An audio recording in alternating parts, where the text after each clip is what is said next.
All right. Welcome to our Land Use Committee meeting of April 23rd, 2018. I'm Katie Tang, chair of this committee. To my right is Vice Chair Supervisor Jane Kim, and to my left is Supervisor Asha Safai. Our clerk is Erica Major, and from SFGov TV, we'd like to thank Jim Smith and Charles Kremenek.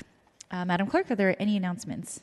Yes, please make sure to silence all cell phones and electronic devices. Completed speaker cards and copies of any documents to be included as part of file should be submitted to the clerk. Items acted upon today will appear on the May 1st Board of Supervisors agenda unless otherwise stated. Thank you. Can you please call item 1?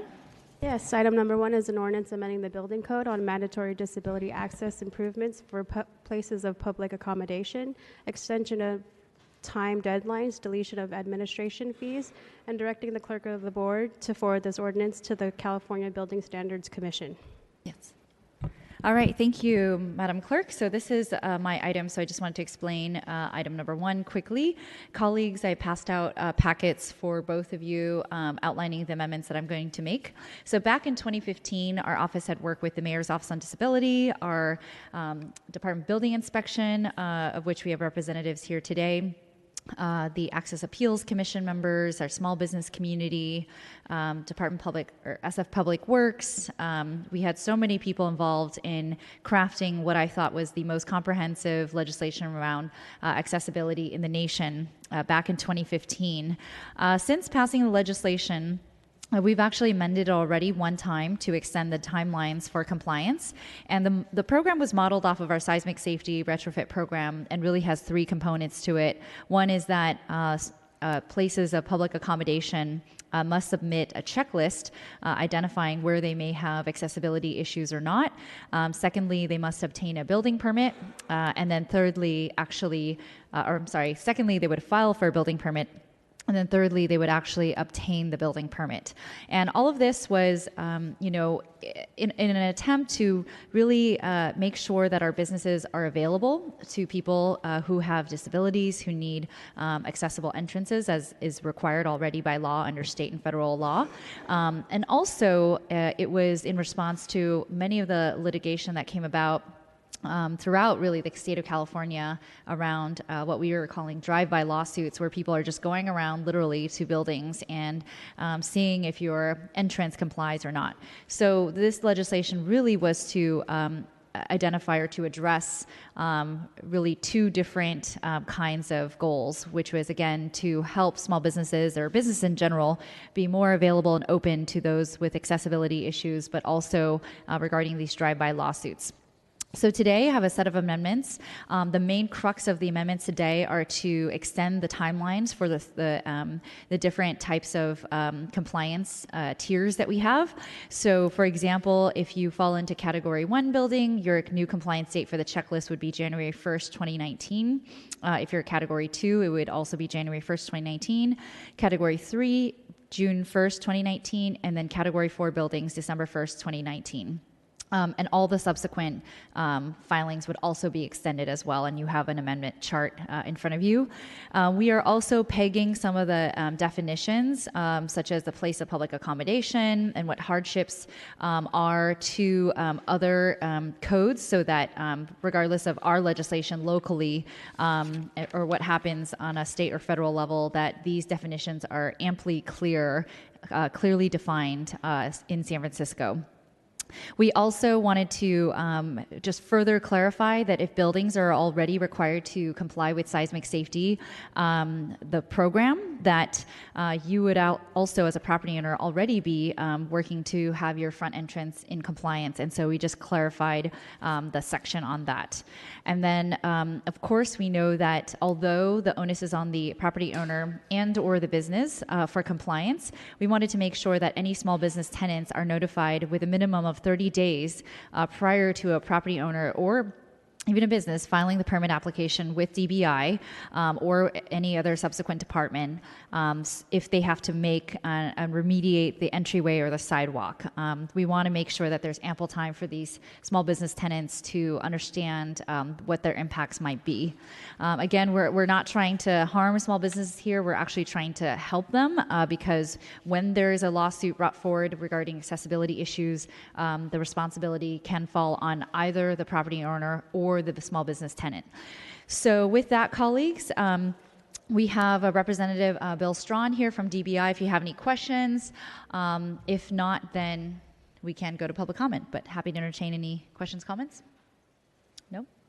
Okay. Mr. Strawn, do you have any other remarks that I missed? I would just say the department is very appreciative of this consideration, Supervisor. We have had a number of small businesses and property owners come back to the building department and request the additional time beyond the May 23rd date. A lot of this has to do with notifications and people paying attention. And per your reference to the Soft Story program, which has a September 15th deadline for each of the different tiers, we know that people often wait until literally September 12th or 14th before they'll submit for the September 15th deadline. So I know we have done 2 notifications and 4 or 5 public workshops so far. We have another public workshop coming up in May, and actually our annual Earthquake Safety Fair will have a special ABE workshop on June 13th as well. So we're increasing the notification aspect in order to try and get more of these responses in from property owners. And we do appreciate the extra time. Okay. Thank you very much, Mr. Strawn. And I neglected to say that we are also in this legislation waiving the building inspection permit fee as well in regards to this program. So I want to thank you because we have been trying to work with DBI on outreach. They actually have on their website a link to the video. So if you are a property owner or small business owner that needs to comply with this legislation and you can't make it to any of the workshops, that information is available online. So we hope that people spread that word. Okay, without any further questions or comments, then we'll go to public comment on item number 1. Any members of the public who wish to speak? Okay, Mr. Kornilowicz.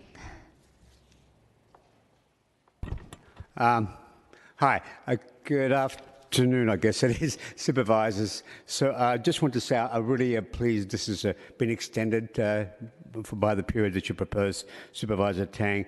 We have, I believe, like 12,000 places that will be subject to possibly requiring the upgrade for the accessibility to these storefronts. So I would really appreciate you approving this. And also, I'm really happy to hear that that the fees will be eliminated so we don't have to pay for them. So once again, Supervisor, I think in the long run it's going to be a good legislation. It'll hopefully save a lot of these drive-by lawsuits, and by that way your small businesses will benefit from that. So I just want to say one more time thank you. By the way, I'm the President of the Council of District Merchants Association. My name is Henry Kornilowicz. Thank you very much. All right. And again, just to clarify, this is only the DBI fee that we're waiving. There might be other fees with other departments, but today, only DBI. All right. Seeing no other public comment, then we will close public comment on item 1. And colleagues, if we can get a motion on the amendments first. So I'd like to make a motion to amend. Okay. All right. We'll do that without objection. And then on the item as amended. I'd like to make a motion to move this forward with recommendation, but I just want to thank Supervisor Tang for your work on this. When I was reading through this last night, I thought this was incredibly important for us to do. Another way for us to support our small businesses here. While it is really important that we meet the mandatory disability access improvement for places of public accommodation for so many reasons. We know that this has been such a challenge for small businesses that are in old spaces and old buildings that pre-existed these mandates. And so everything that the city can do to support our businesses getting there, I think, are incredibly important. So thank you for pushing this forward. Okay, and if we can pass this out as a committee report as amended, that would be great. Okay, we'll do that without objection. Thank you. Colleagues, item 2, please. Item number 2 is a resolution establishing the Leather Lesbian, Gay, Bisexual, Transgender, Queer Cultural District. Thank you, and I'll turn it over to the sponsor, Supervisor Kim. Thank you so much. And we have been, well, first of all, I should start with a little bit of history. This has now been a little over a decade in the making. The concept of a leather cultural district was first introduced through the neighborhood community planning process for the Western Soma Plan starting in 2007. And so this was part of the promise of the Western Soma plan to recognize the historic contributions of the leather community in particular, as well as the LGBT community, to the development of the Western Soma neighborhood, with bars ranging from the Stud to the Eagle to so many other iconic venues, along with the Folsom Street Fair. This neighborhood has been made stronger and more interesting because of our leather and LGBT community. After the passage of the Western Soma Plan in 2012, we have been spending quite a bit of time figuring out what it meant to actually build out a social cultural district. It's a great concept, but to actually making it into a living, breathing district, so it's not just a series of monuments and street signs, I think is much more challenging. How do we actually support and grow small businesses that cater to these community? How do we also build housing and services to ensure that members of this community continue to live in Western South of Market? And so this process has been with the community for several years, but in particular, the community has been meeting in earnest over the last 18 months, trying to bring this to fruition to the Board of Supervisors. And so I just want to recognize the many community members that are here today for engaging in so many meetings on figuring out how to do something very different. As I said, it's very easy to set up a social cultural historic district, but it's quite a different thing to put into place a series of mechanisms and incentives to ensure that this community continues to thrive and live and play in the Western South of Market. So just want to acknowledge the group that's here today. This ordinance does more than honor and commemorate the people, places, and institution that gave South of Market its distinctive culture and appeal. It will also help to protect the remaining business and spaces and sustain the people who live, work, and recreate here. The goals of providing and protecting affordable housing, protecting our bars and clubs, which is more than just nightlife. They are also safe spaces for our community, a place where people come to and feel that they can be who they are without being attacked or criticized. And also figuring out how to create a new community center, and also support institutions like Folsom Street Fair with this cultural district. And again, as I mentioned, the process began last year. We submitted the first draft in September 2017, and we did not get a response from any of the departments or commissions to our initial referral.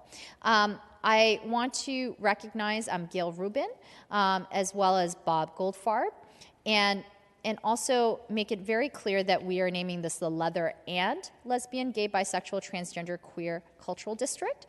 And want to also recognize my co-sponsor, Supervisor Jeff Sheehy.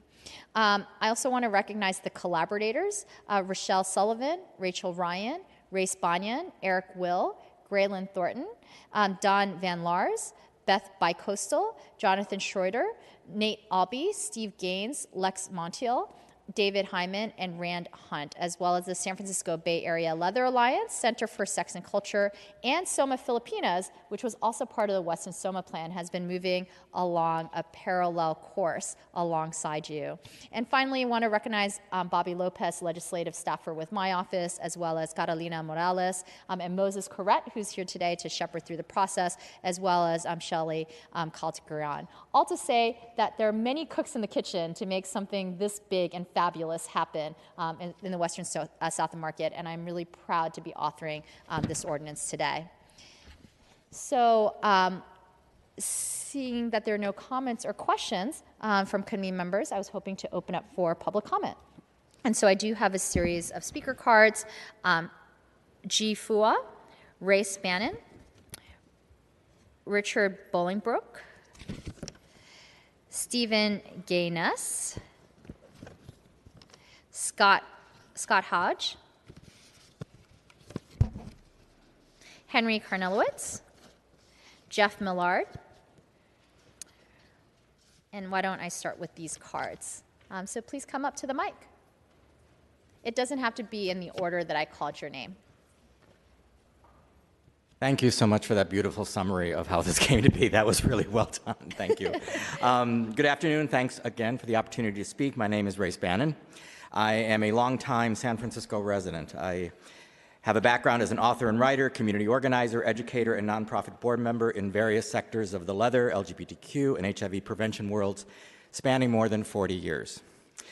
I'm also the current leather columnist for the Bay Area Reporter, the nation's oldest and highest circulation LGBTQ news weekly. My roots in the leather world are deep. I'm here to add my voice in strong support of the resolution to create the historic leather and LGBTQ cultural district. San Francisco has a long history of acknowledging and respecting communities that have sometimes been marginalized. Certainly, the past decades have shown that our city is ready to stand with their LGBTQ citizens, offering them the full respect and acknowledgement they deserve. I contend that the leather community deserves similar respect and acknowledgement, especially in San Francisco. The South Area Market, demarcated by the resolution's boundaries, is a well-known beacon of light for the countless men and women who strongly identify with leather. And by leather in this case, I mean specifically the strong bonded community, both locally and nationally, that consider these identities and social structures to be vital to the full expression of who they are. Their history that brought them to the present time, and the current businesses, nonprofits, organizations, and events that still support the community in San Francisco. I urge you to support the LGBTQ and leather communities by voting for this resolution, to move on to the Board of Supervisors for their consideration and vote. And thank you again for your time, and thank you again for that beautiful summary. Thank you, Mr. Bannon. Thank you so much for being here. Supervisors, my name is Richard Bolingbroke. I have lived here since 1986. I came to visit San Francisco to see a friend. I did not plan on staying. After a week, I was at the Gay Pride celebration in June, and the vibrancy and life of the city's gay community persuaded me to stay here. And as I stayed, I found also that I was attracted to the leather community. And this community is incredibly strong and vibrant and supportive. The resolution before the committee is to support the creation of a leather and LGBT cultural district. San Francisco has long been on the forefront of historical precedent. It was to San Francisco that gay men and women flocked in the 60s, 70s, and 80s for its tolerance, beauty, and the availability of neighborhoods to create community. You all know about the Castro and the Polk District neighborhood, but you might not have heard of South of Market. This is also a community district. This working-class neighborhood of run-down warehouses became fertile ground for the leather community to open bars and businesses. This neighborhood fostered the growth of a globally recognized subculture that has its own mayor. I want to say that again, it's a globally recognized subculture. Alan Selby moved here from England and started the famous store Mr. S. Leather, and was officially known to the friends and people in the community as the mayor of Folsom Street. The neighborhood is also unique, and the creation of a cultural district will facilitate this official recognition of the many businesses and people who are instrumental in its creation, but will also protect and create communities that will support,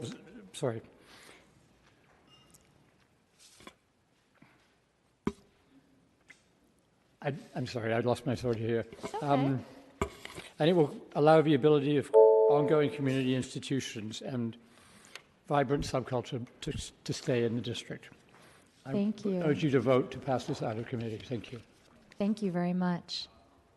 I just wanted to, I'm Steve Gaines, and I wanted to let you know that my husband here of 27 years is with me, and we were both pulled into San Francisco because San Francisco's leather community has always been such a leader in the world. And right now, we feel very, very threatened. We feel threatened by the new development, and we don't want to stop the new development. What we want to do is we want to have a leather cultural district so that we can be included in the new development. And this is really important to us and the next generation of leather people who are moving to San Francisco, because this is the best leather community in the world. Thank you. I agree. And I apologize for separating your last name. It's totally fine. Mr. Gaines versus Gaines. Easy to do. I like both. Thank you. Hello, good afternoon. My name is Guy Poix. Thank you very much for this opportunity to speak. This means a lot to me because San Francisco is my chosen home. Where I grew up, I would never even have this opportunity to speak. I came to San Francisco first for university, and this is the place where I found out I was gay. Then I found out I was I'm into leather. Then I went home. I went back to Singapore. I realized that that was not where my heart is, that my heart belongs in San Francisco. I came back here because this is where my family is. The leather community means the world to me. And I've seen it changed a lot. I've lived here for 25 years. Change is always good and bad. I've seen the economic growth in San Francisco, which is great for San Francisco, but at the same time, with economic growth, it has threatened the lifestyle and the cultural vibrancy of this city, which draws many people here. Why I think it's important to have this cultural district, never mind for my personal interests, but I think it's economically makes sense. When a city is vibrant and when it has many layers of cultural offerings, it draws people here, it draws tourists here, it draws money here. So for that reason, I urge you to support this cultural institution. Thank you very much. Thank you so much. Hello, my name is Jeff Millard. I was Mr. San Francisco Leather last year and also the first runner-up at International Mr. Leather. And I speak for myself for a second and also some former Mr. San Franciscos, the current Mr. San Francisco, former and current Miss San Francisco, in asking you to support this measure. I got to travel the world during my title year, literally the world, and everyone knew Mr. San Francisco Leather because we are the heart and soul of the international leather movement. No matter where I went, from Australia to Europe to Canada to all over the US, everyone knew who Mr. San Francisco Leather was, not because I'm special, but because that title is special and because leather in San Francisco is special. Next month, I will be moving out of the Bay Area because as a 100% service-connected veteran, I can't afford to live here in the Bay Area anymore. My income is not going up, but prices here are.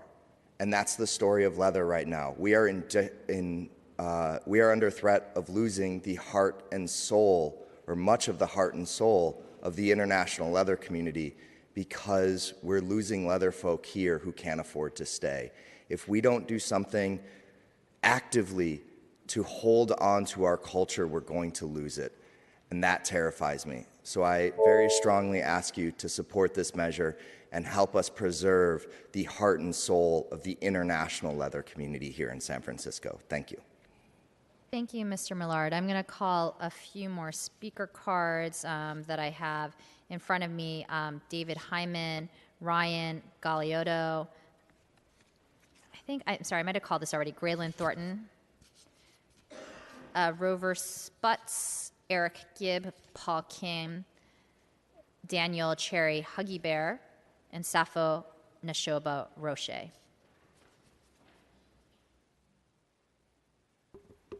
Good afternoon, supervisors. Thank you.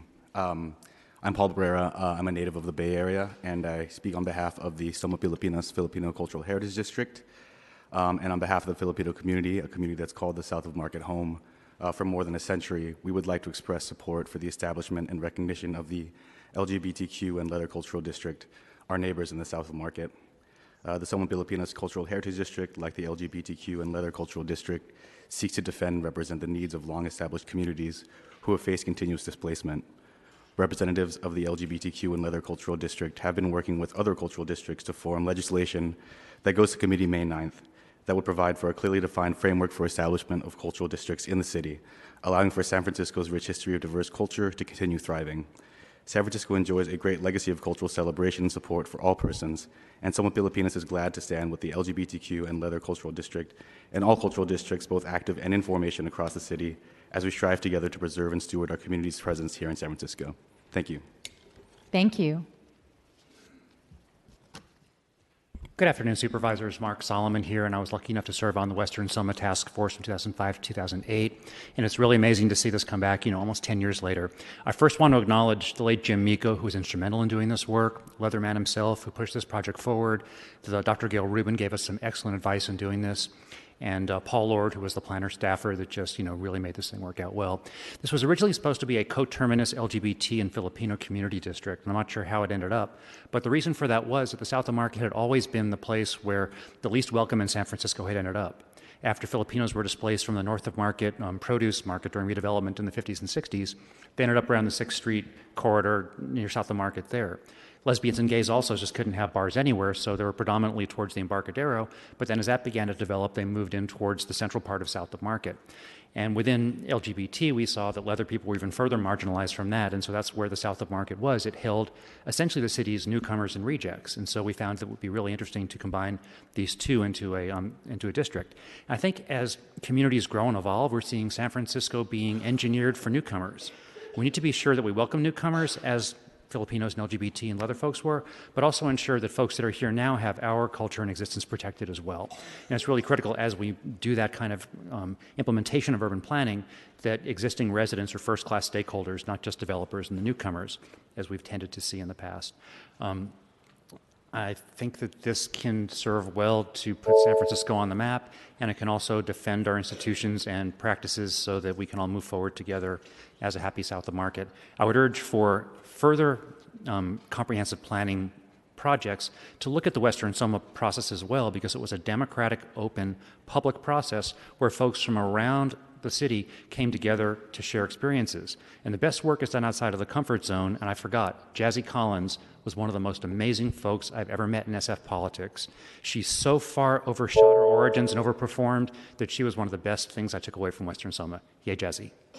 Thank you, Mr. Solomon, and thank you for recognizing both the late Jazzy Collins and Jim Miko. Their indelible fingerprints are all over this, and of course, our great planner, Paul Lord. Hi, thank you.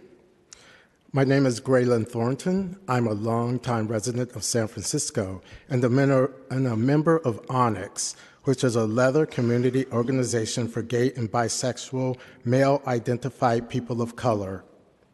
As a descendant of slaves, slavers, and displaced indigenous people, I fully understand the necessity of preserving one's culture, whether that culture is biological or a culture of citizens of a lifestyle bond.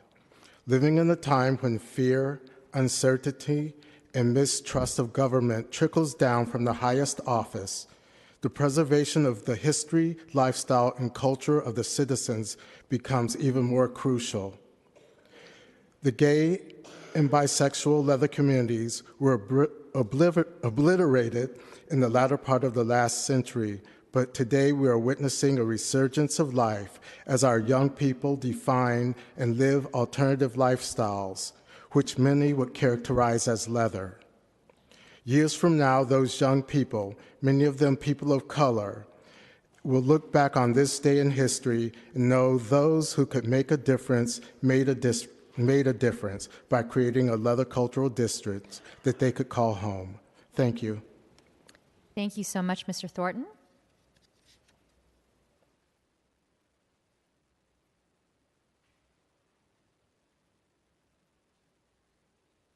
Please come up to the mic. Good afternoon. My name is Ryan Galliotto. I am current president of the Bay Area Kinky Business Alliance. I came to San Francisco almost 13 years ago, and part of the allure of San Francisco is because it is what it is known for, and because I love the community and all the people that have basically came together to make that community.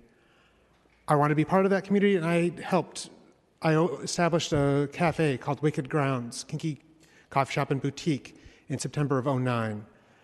This quickly became an important place because it was a place for people that didn't have another place to be, to go, feel safe, to be part of.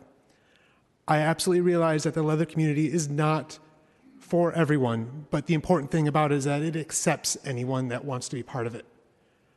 I very much support this and hope we can move forward as best we can. Thank you. Thank you.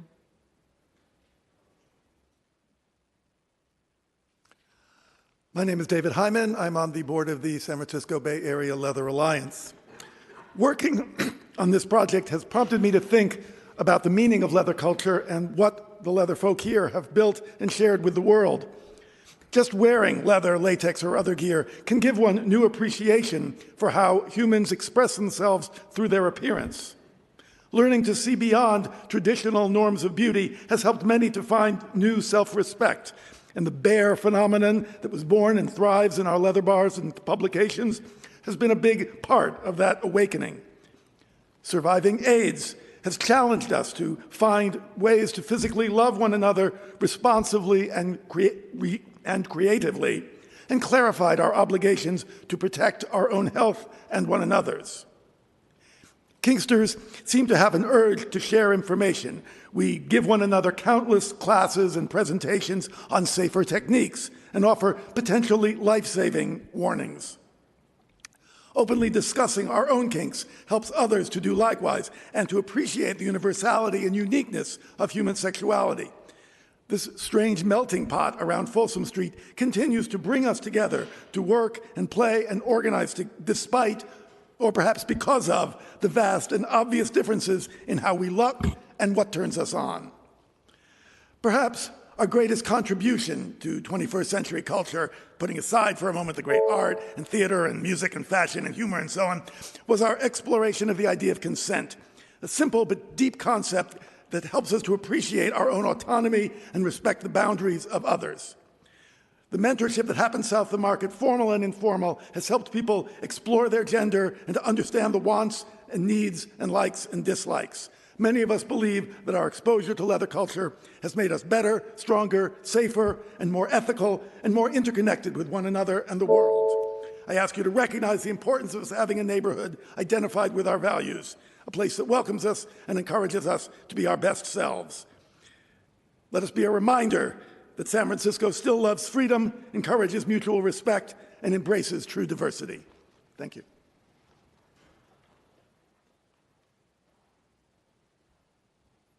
Hello, supervisors. My name's Eric Gibb. Thanks for hearing me today. I'm here representing the board of the San Francisco Leathermen's Discussion Group. We've been providing programming, education, and a social outlet for kink-identified folks for 21 years now, since 1996. And we are in support of this. I'm going to keep it short. I'm so proud to be a part of this community and some of the things that everybody here has said today, and for you, Supervisor Kim. So thank you very much. We're in support of it, and we hope everybody else is too. Thank you. Thank you.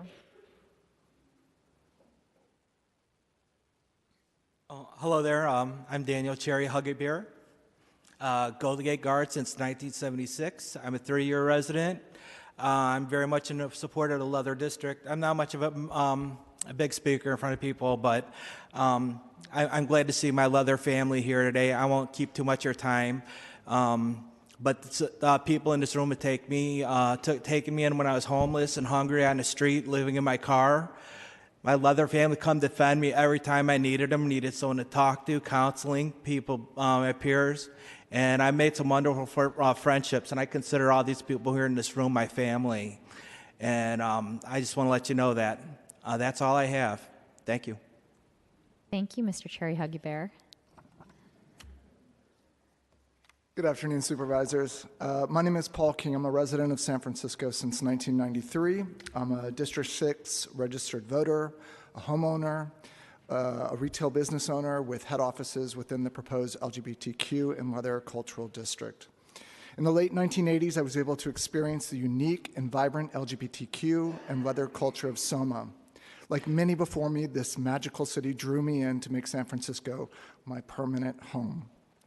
More importantly, as an officer, I'm here on behalf of the Association of Professional Piercers. Established here in San Francisco in 1994, the Association of Professional Piercers is an international nonprofit organization dedicated to the dissemination of vital health and safety information about body piercing to piercers, healthcare professionals, legislators, and the general public. We represent the interests of dozens of manufacturers, thousands of piercers, and millions of enthusiasts around the world in an industry estimated to be approximately $1 billion annually. I am also the founder and chair of the Body Piercing Archive. Our mission is to select, collect, document, preserve, exhibit, and interpret the personal, social, and material evolving histories of body piercing to ensure these artifacts are available to present and successive generations.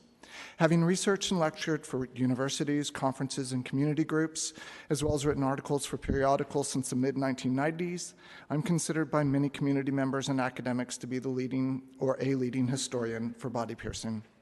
It is widely accepted that the industry's and the community's roots extend from the LGBTQ and leather communities. Without their historical involvement, there never would have been a body piercing industry.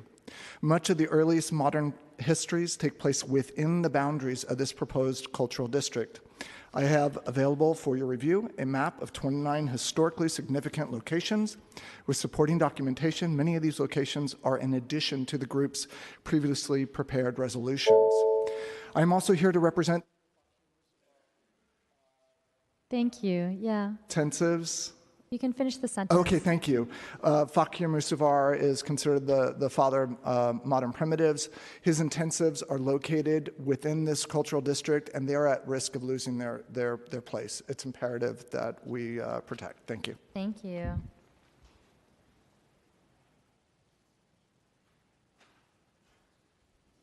Hello, I am Sappho Roach. I'm a recent transplant to San Francisco. I came here about a year ago. And I did come here because of this leather community, or in the search of a leather community. And I arrived on a bicycle with essentially nothing. I lived on the streets for a time, and I eventually made my way into a homeless shelter. And from there, I began my quest to explore community through that. I began a gender transition from a homeless shelter, and this community has literally at times been the only thing there for me in the form of support. I'm now the volunteer coordinator of the Exiles, a member organization of the Leather Alliance, and our meetings are continually turning towards the search of a place and a space to provide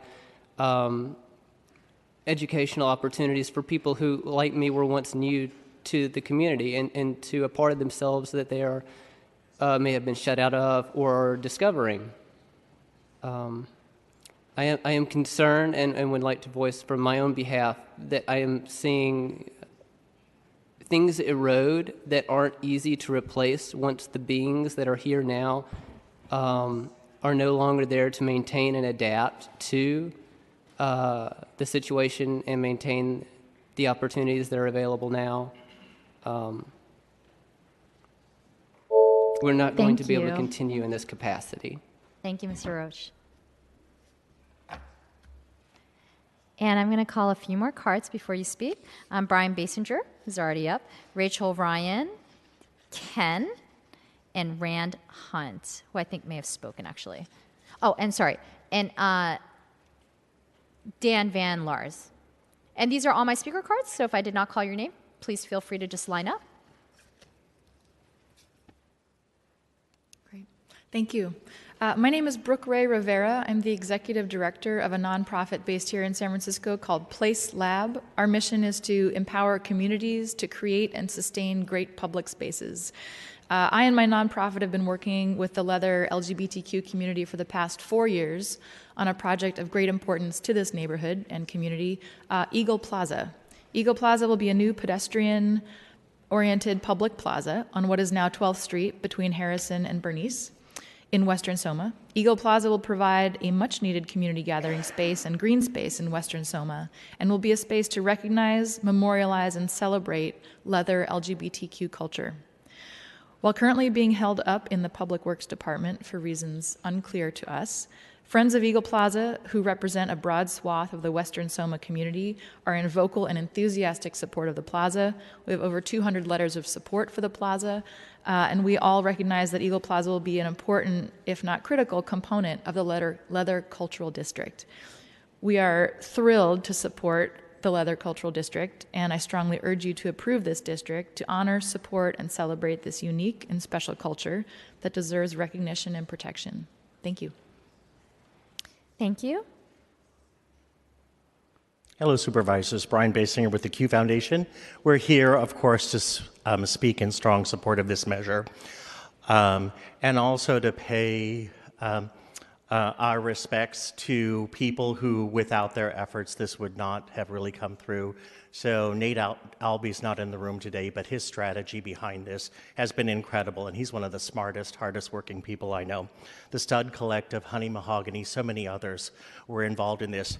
As you all probably know, the Q Foundation threw the first stone when we filed the appeal to 950 Market Street, which led to the creation of Compton's. The strategy was always Compton's, Soma, and the Castro, and it seems like this is really flowing, and I'm very happy and thankful for the support, especially of Supervisor Jane Kim in helping the community achieve these things. It's also important to know that this only begins with culture. This is not the end, this is the beginning. The strategy always included community building and preservation, that through organizing and engagement with the community, we also need to own the businesses in our neighborhoods, because LGBT-owned businesses are one of the best protections against employment discrimination for members of our community. Also, it's imperative that we also own the housing that's in our neighborhoods, because the data is showing that we're not getting fair and equitable access to all housing resources. The Dignity Fund shows that we're the lowest access rates of the city. So we're going to own our own buildings and then make sure that we're doing affirmative marketing to ensure that members of our community have access to those services. And thank you all again for your support, and congratulations, Leather community. This is awesome. Thank you, Mr. Basinger. Hi, good afternoon. My name is Rachel Ryan. I'm one of the owners of The Stud, which is now, since the closing of the gangway, the oldest gay bar in San Francisco. I'm so excited to be part of this group of people who are feeling really passionate about fighting displacement and maintaining our queer spaces, but we definitely need support from the city. And Supervisor Kim, you've been so helpful in supporting what we're doing, but I think that this legislation is going to really provide the support that we need to keep these kind of spaces open. So thank you so much. Thank you, and thank you for your work in saving the Stud.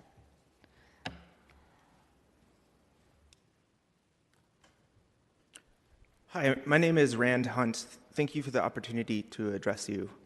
I went to high school in West Texas, in a place where the nearest movie theater was 80 miles away, where everyone in my town was a Southern Baptist, and I feared for my life every day. And I wanted to come to San Francisco because I knew I would be safe there, and it was our capital city. I went on to study community development, and I came here right after college. It's been about 10 years. I didn't intend to use my community development skills in this context. But I came to San Francisco and found myself following a plague. I don't have enough elders right now, and my culture is vanishing quickly. And this isn't just my culture, this is your culture, because San Francisco holds the flag internationally as the capital city. And in the 10 years that I've been here, I've seen it diminished yearly through lack of housing, through lack of access to resources. I've seen this city preserve neighborhood character by sacrificing demographics. And I want to stand here in favor of housing. I want to use my skills in favor of housing so that there's room for everyone. If we lose that capital city flag, our economy is going to be hurt dramatically. We're here to save the city. Thank you, Mr. Hunt.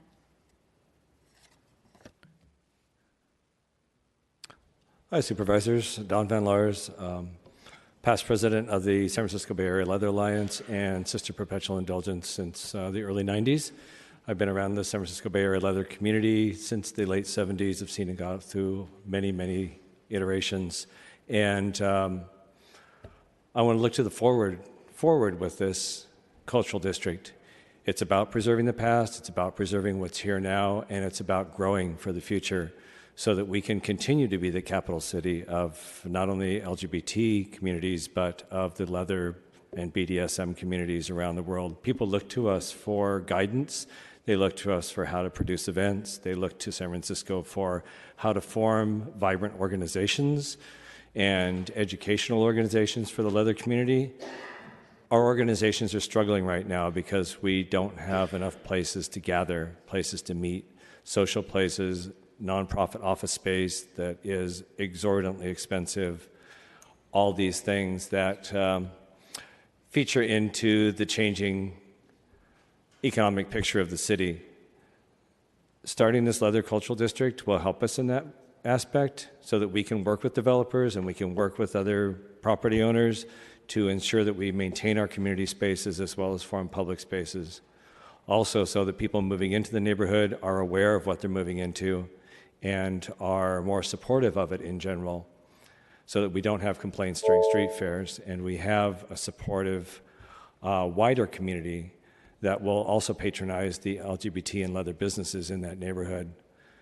That will ensure that those businesses survive and thrive and grow, and new businesses will come and move in, making over the next 10 to 20 years a really, really vibrant global destination in the South of Market area. So I encourage you to support this, and thank you for your time.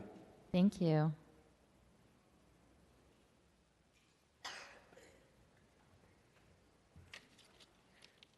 Hello, Supervisors. My name is Jonathan Schroeder. I'm the General Manager for Mr. S. Leather. And thank you, Supervisor Kim, for your opening comments. Your passion is... And I shop at your store. Thank you very much. I have a latex skirt I need to take care of. Okay. Your employees have been very kind in giving me advice and guidance. We're glad on to how help you with take care that. of products. Thank you. As you probably know, Mr. S has occupied now 4 locations in Western Soma for the past 39 years. We've grown a lot in that time. Staff is currently about 80 individuals. And there's a couple of things that are pretty critical for the survival of our business. Employees that can afford to live in the area, and customers who want to wear our goods to the bars. The rising cost of housing in San Francisco is dwindling our resources for the former, and without a vibrant leather scene, we also risk losing the latter. Soma has had a rich leather history for well over 50 years, and it's important that we solidify that heritage for the long term. I'm here today in support of the Leather Cultural District as a means to ensure not only our business, but my personal sense of community. Thank you again. Thank you, Mr. Schroeder.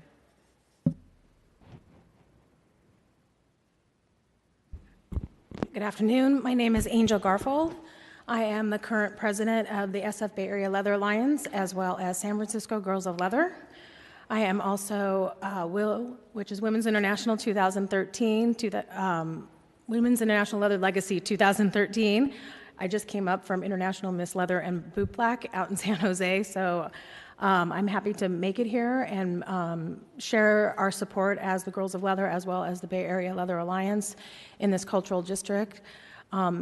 And to note that part of what my job was as Women's International Leather Legacy was to document women's history that has been lost, and to find that and to be in San Francisco and to preserve that by having people be able to stay here. In Imsel, International Miss Leather moved from San Francisco because we lost our space because it became unaffordable, and to have that continuity of that history of women and people who are participating in our community has had an impact. And so I would love to see what we can do to maintain and preserve our history here and continue to see it grow and people be able to come, and for women in specific, to find a safe space and support as they maneuver through the world of leather and finding out who they are, and to be able to provide community spaces to do that and camaraderie. Thank you for your time. Thank you. Hello, I'm Milo Traus. I'm here speaking on behalf of the District 6 Sonia for Supervisor campaign, and we really support the establishment of this district.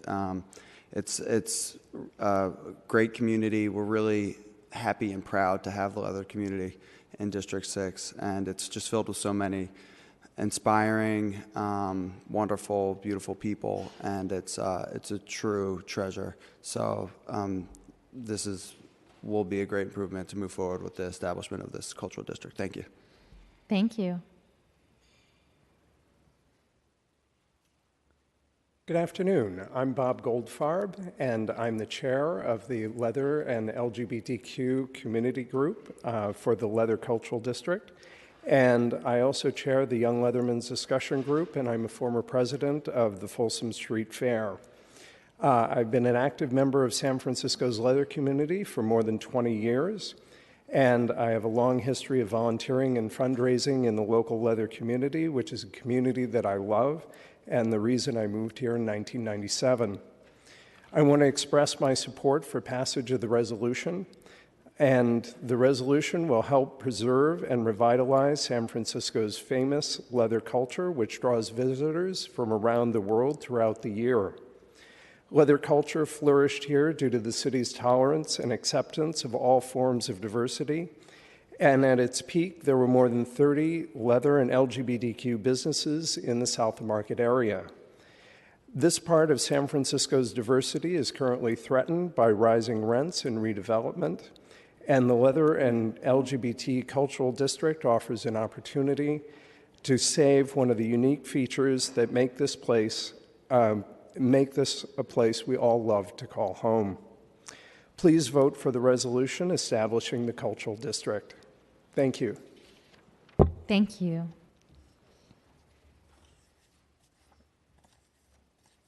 I'm Stephen Buss with Mission Yimby. I'm strongly in favor of this cultural district. It's essential that government acts to protect cultural groups in the city from being displaced. And as we continue to grow the city and welcome new people, it's important to have districts like this to ensure that these cultures are not lost and that there's room for everyone to participate and come here if this is where where you need to be your true self. So I'm very glad it's happening. I'm strongly support. Thank you. Hello, I was wondering if preserving existing spaces might lead to allocations of tax revenue towards subsidizing long existing bars, restaurants, massage parlors, etc., and if that is an appropriate way to expend tax dollars. Also, might a subsidy not lead to new market entrants experiencing distinct competitive disadvantage in light of the former's potential government subsidies, and might this ironically lead to more empty storefronts and less business formation over time? Thank you. Is there any other members of the public that would like to speak on item number 2? All right, seeing none. Chair, yes? Okay, if you'd like to speak, please come up. Otherwise, we may close public comment. And we don't want to do that before everyone gets to speak. Sorry about that. Good afternoon. My name is Bob Brown. I moved to San Francisco in 1978. During that time, I met my husband south of Market. We were able to get married, establish our home together, and today is the anniversary of his passing, so I had to come up and speak on his behalf to encourage this movement. I was also fortunate to meet my fiance south of Market at the Folsom Street Fair, and we were engaged at the Door Alley Street Fair, so I have a long connection to the leather community in south of Market, and I would encourage you all to move this effort forward. Thank you very much. Thank you.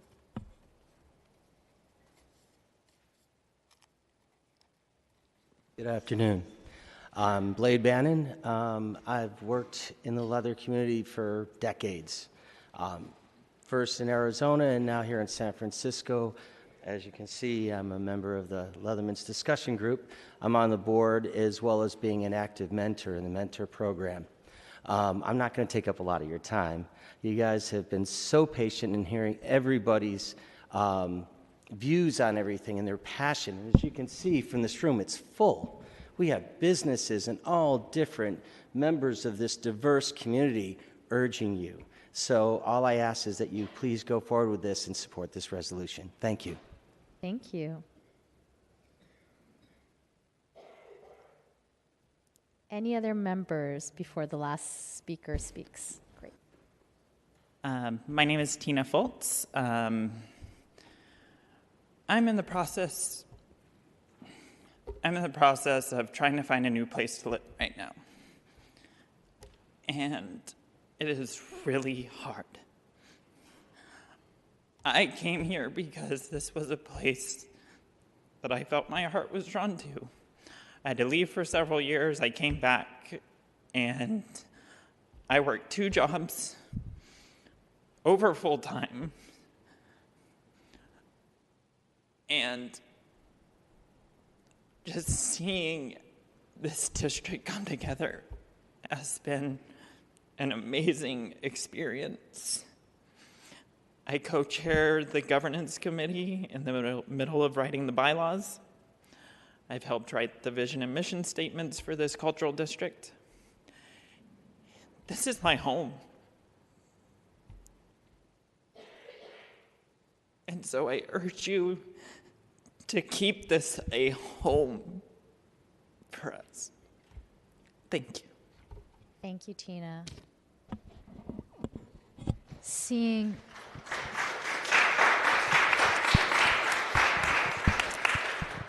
no other members of the public that would like to speak, Madam Chair, if we can close public comment. Okay, public comment is closed.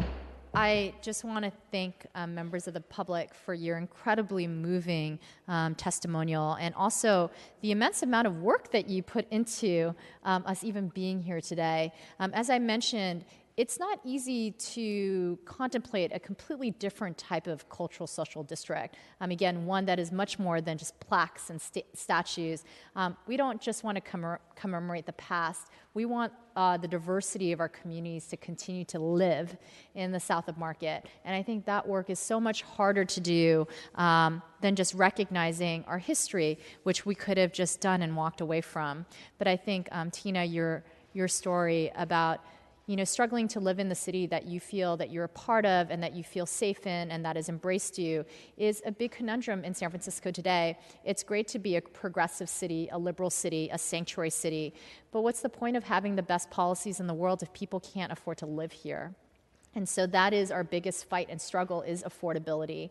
And this district is just one of the tools that we're trying to create. I mean, we're really trying to create something that doesn't exist to protect what we love about San Francisco. We don't want San Francisco to be a city of just the rich and the very rich and to look monolithic. We made this city. And all of you have been deeply embedded in the creation of the culture that makes people want to come here and create jobs here and open businesses here, and has been this beacon for so many Americans. And for those of you that came to San Francisco like me, you came here because you believed that San Francisco was the city where you're accepted for who you are and you can be who you are, who you want to be, and love who you want to love and choose to love. And so I just want to thank you so much for the moving testimonial, and I cannot reiterate enough our thanks and gratitude for the work. The work is not easy, as you all know. The dialogue is not easy, and coming together is not easy, but we're doing it because we believe in it. And this is just the beginning of that establishment. So thank you very much again. And I see Supervisor Hillary Ronen also want to make comments as well. Thank you, Supervisor Kim. Supervisor Ronen? Thank you. I just wanted to briefly express my support and incredible enthusiasm for the Leather District and to thank Supervisor Kim for bringing this forward. I am the author of legislation that's pending right now around all the cultural districts in the city, putting kind of a form and function and sort of official nature to these cultural districts, which really are sort of this new creative tool of protecting these rich communities in San Francisco that are under siege, and to just see the alliance that has formed between the Latino Cultural District, which is in my District 9, with the Compton Cafeteria, with the Soma Filipina, with the now Leather District, and Japantown, and we know there's more coming, is just a beautiful thing. And it's all the parts of San Francisco that make our city and make it special and unique in the world. And to be creating a tool to preserve our uniqueness and our richness of these cultures that define our city is really exciting. So I just wanted to thank you for all your hard work and express my complete support and enthusiasm. Thank you, Supervisor Ronan. Okay, without further ado, committee members, I'd like to move this out of Land Use Committee with positive recommendation. Okay, and we will do that without objection. All right, thank you, Supervisor Kim.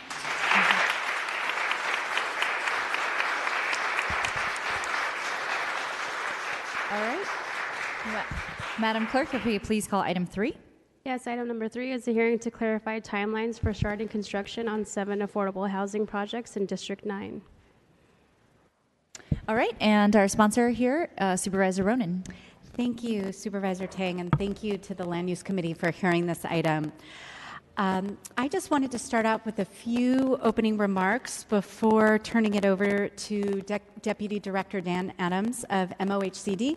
And I also just wanted to mention that we do have Dan Sider and Kate Connor from Planning Department, Dan Lowry from DBI, and representatives from PUC, the Mayor's Office of Disability, and the Fire Department here listening to this hearing. As we just heard in the testimony in the legislation before us, the creation of more affordable housing in the city is critical because the culture and diversity of San Francisco is being decimated or devastated by displacement, and the mission is particularly hard hit. The statistics are sobering. We have the highest number of no-fault evictions and continue to lose rent-controlled units every week or month. We've lost nearly 20% of our low and moderate income households in the neighborhood, and for many tenants in my district, their only hope of remaining in San Francisco is the affordable housing lottery. Despite this crisis, the mission has not had any new affordable housing built, new units built, in nearly 10 years. Thanks to the fierce community advocacy, this is changing. There are 7 100% affordable housing buildings in District 9 pre-development pipeline. That is 778 units on the way for families and seniors, transition-age youth, and people exiting homelessness. Excuse me. We are so fortunate to have mission-based nonprofit housing organizations like Mission Housing and Meta in our neighborhood who combine grassroots activism with sophisticated development skills and who participated with other community organizations fighting hard for the land and funding for these 7 projects. And many of our city staff are working diligently to move these projects along, but we have not yet broken ground on even one project. I'm holding this hearing because we can't just wait patiently. We need to know why it's taking so long, and we need to come up with ways to move these projects more quickly. As I prepared for this hearing, I've been trying to get clarity on the implementation of 2 recent mayor's executive directives. The first, Executive Directive 1301, identified 100% permanently affordable housing as the city's top priority and created a task force of city departments and housing advocates. In February 2014, this task force released a set of recommendations that emphasized priority processing for 100% affordable housing projects, providing persons at planning and DBI to shepherd affordable housing projects through the routing process, and interagency MOUs relating to review and approval of affordable housing projects. These, to me, were very sensible solutions, but it's unclear to me which of these has been implemented, if any.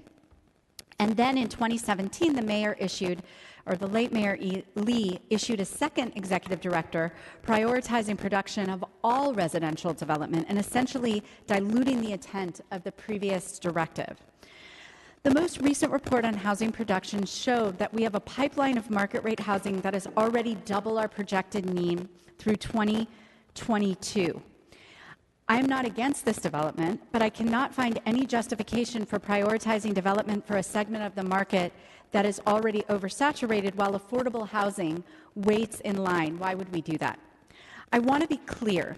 There is a lot of talk about removing local control where and how housing is built, some claiming that doing so would speed up development. I do not subscribe to this school of thinking. And we know that there are aspects of the development process that we cannot control locally, but there are parts of the process that we can control. And we commit significant local funding to support affordable housing, and we use that to squeeze every last drop out of state, federal, and private sources. And yet city leadership has not been clear about our priorities and has sent conflicting directions to departments and staff. I want to be clear that if there is a will, there is a way, and we need to treat each one of these projects, not just the 7 in the Mission, but any 100% affordable project anywhere in the city, as life and death as it actually is. We need all department heads to be working together, to be pushing these projects forward, like the late Mayor Lee and I did when there were 260 tents that were very dangerously in the Mission. We started a new navigation center that was up and running in a record 2 months. That's the kind of urgency that we need to have across departments, pushing these projects forward, and that's what I'm looking for. We've had this mayoral directive, but clearly that hasn't been enough, and we need to set in place expectations, guidelines, directions, and procedures that affirm very clearly that affordable housing development is the #1 development priority for my district and for the entire city. I'm not interested, again, in finger pointing and blaming. I have no interest in doing that. I want to be forward-looking, and I want to see how we can work together to move projects much faster, and I'm looking very forward to the presentation and to the comments today. So with that, I will turn it over to you, unless my colleagues have any opening comments. Nope. Deputy Director Dan Adams from the Mayor's Office of Housing and Community Development. Thank you so much, Supervisor Ronan, for calling this hearing and for this committee for allowing time to focus on this really important issue. I could not agree more with the opening comments. This truly is a life and death situation for many people. The conversation that happened and the comments that happened with the previous item really are a perfect segue and entree into this topic. For so many of the folks speaking in support of the cultural district, this was as much about affordability and affordable housing as it was about cultural continuity. And again, Supervisor Ronan, your comments regarding the Mission District, we could apply this to South of Market and to the Excelsior. We see this as a citywide issue. So with that, I will endeavor to be brief. Today, I just want to give you an update on the pipeline. You mentioned the numbers. We'll talk a little bit about that. I want to do a little bit of level setting, just sort of what's a typical timeline. Always we want to try and do things faster and move things along, but let's talk about what we generally see in our world in terms of timelines. Talk through some of the challenges. You made reference to those already. What are our opportunities? And then kind of highlight the partnership aspect of this work. Again, as you mentioned, 778 units in the pipeline. These will start construction before the end of 2019. So is this enough? No, it's not enough. We need many more. We need many more across the city. But we're excited that as compared to our work citywide, we're developing today more housing in the Mission than in any other single neighborhood. Your reference to this has been a long time coming, though. So there's a pent-up demand and need for this, and we're very excited to move these projects forward in the very near future. As I mentioned, a little bit of level setting about what it takes to build affordable housing. We generally look at about a 5-year timeline. A first year in terms of site acquisition, our pre-development work, developer selection. the CEQA reviews and zoning approvals in year 2. Year 3 is our building permits and finalizing our financing and gap commitments, and then generally about 2 years to build. So what I would love to do is have us move toward a discussion of how we make this 4 years or 3.5 years. And there have been some efforts toward that, the executive directive, both old and new, other kinds of state level tools that we can have that are specific to affordable housing. How do we make those work as well as we can here in San Francisco? Some of our challenges, a lot of these have to do with cost. We've seen a ton of volatility in our tax credit market since the most recent president was elected. That's meant a real challenge for us programming and planning our work moving forward. That reduction in tax credit equity means more subsidy on the city's part, and so we have to jostle our robust pipeline to accommodate that. The other thing that we sometimes have to do is we have to hold projects so that they're set up for application to state funding. Currently, that's the Affordable Housing and Sustainable Communities program that has 2 funding periods, or 1 each year. And so sometimes we're in a position where we need to key up a project and put it on hold such that it can apply for up to $10 million in state funds, and that will elongate the the development timeline somewhat, but it's an important component of our work to leverage those state resources. And then we're just in a super high construction cost environment right now, and so part of what we'll talk about in a future slide is our efforts at cost containment. Sometimes that means additional value engineering processing, going back and challenging our subcontractors and our subconsultants to find ways to bring projects in under budget. We've seen some changes, recent changes in our local power provision. I'm very excited about public power, but the switch from PG&E to PUC has meant some confusion around what the requirements are. Those have impacted our ability to finalize drawings and move projects forward. So very pleased that this body is focusing on that issue at a future hearing, but that coordination between PG&E and PUC, it's not just an affordable housing issue, it's across other city projects, but it's really critical for us to work on. We, like other projects, we get appealed during entitlements, and that can create delays. And then every project has a story. There are always site-specific conditions that will impact it. What do we want to look toward? Streamlining to the extent that we can for 100% affordable housing. How do we move this faster? The executive director that Supervisor you mentioned, it's primarily focused on large projects, at least in its current iteration, but how does that coordinated infrastructure help us move single-site infill projects forward? We're active in coordinating with PUC and PG&E for our 100% affordable housing developments, looking at ways to contain costs. We have a working group working on this. We'll be convened with other partners to find ways to bring down our costs. And finally, we're always advocating at the state and federal level for more resources. Again, welcome opportunity to talk about other ways in which we can move projects forward more quickly. Finally, and with this I'll close, I just want to recognize our partners. We don't develop any housing directly ourselves. We work with our nonprofit developers. Those that are listed here are partners in our mission work, and I want to appreciate their efforts and their teamwork in moving these projects forward. And if, to the extent there are questions about specific projects in the pipeline, I want to defer to my colleagues who work for these organizations to address those questions. But in the meantime, happy to open it up for any initial questions and comments. Thank you.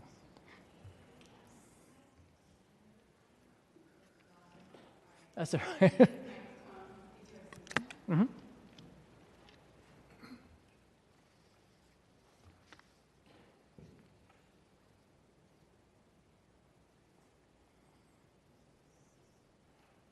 Thank you. Sorry about that. That's right. So the recommendations that came out of the first mayoral directive 1301, are those in place? And if so, are they saving projects time in this 5-year process that you laid out? My sense is, and I want to also recognize that we have representatives from a number of our infrastructure agencies and entitlement agencies, Planning Department, Fire, who may want to offer comment on the efficacy of that executive directive. I think the answer is a bit of a complicated one. I think in certain cases it's definitely been a success. My understanding is that agencies prioritize 100% affordable housing. It comes to the top. Some agencies are better able to do that with their staffing capacity than others, and so we see, we're kind of a client in this. Our agency is trying to move projects along, facilitate the pre-approval process. We're not an infrastructure approving agency, but I think what we've seen is definite improvements based on that executive directive, but still room for making improvements. I do know that Planning Department in particular has dedicated staff that serve as a liaison and representative for affordable housing, and that has been amazing. So that we really appreciate that staff capacity at planning to help address issues on a project-by-project basis. So are those planning staff, and feel free to come up from planning or DBI if you're better able. Dan, is Dan here? Sider? It's right here. There you are. Dan or, either Dan Sider or Dan Lowry, feel free to come up if you're better suited to answer these questions. Sir, if you could approach the mic, public can't hear you. Apparently all the staff today are named Dan, so it might get a little confusing. Deputy Director Dan Lowry of DBI is not here. Oh, okay. My name is James Zahn. I am the housing coordinator for the 2 housing executive directive, and our plan review manager, Gary Ho, is also here available to answer your question. Okay, so maybe I'll start with Dan Sider and then move on to you. So, Dan, are these positions considered the, a buds person positions that the task force had recommended? Supervisors Dan Sider with the Planning Department. Supervisor Ronan, thank you for calling this hearing and for having us here. In a word, yes. We have one ombudswoman, and we've recently brought on, well, not so recently anymore, about a year ago, Carly Grobe, who's here with us today to assist with this significant undertaking, but of course, critically important undertaking. So then these 2 individuals for each 100% affordable project, are they sort of the person that leads the project through and interfaces if there's issues at DBI or with PUC or with any other department? Is that how it works? Carly and Kate Connor are sort of ombudswoman, if you will, are our shepherds. They're facilitators. They work with our project planners in the various divisions to make sure that we're delivering these and being responsive. So we have a number of staff to sort of satisfy each of the technical requirements, with our housing staff dedicated to make sure that all the pieces come together. Okay. And is there priority processing at planning, and what does that mean exactly? Yes, there is. We have a director's bulletin that was issued, really revised in this sense, I want to say in early 2014, that prioritizes 100% affordable housing above everything else. It is our absolute top tier priority. That was supplemented, I don't have the date in front of me, a couple of years ago, by priority for other projects that provide enhanced affordability beyond what the planning code requires. Those are given greater priority than a sort of a regular project, if you will, but again, 100% affordable projects take top billing. They are our absolute top priority. And how much time would you imagine that saves a project vis-a-vis a 100% market rate project? It's a little bit of an art rather than a science. We have, for these 7 projects, for example, that we're talking about today, we have entitlement periods ranging from 4 months to about 18 months. Each project involves very different review processes, be it rezonings or entitlements or variances. I would speculate, and I want to emphasize that it is just sort of a rough guess, that we're taking these affordable projects through at about twice the clip of a market rate project. I would love to see data on that, maybe doing a study of like size or type projects and compare the timeline.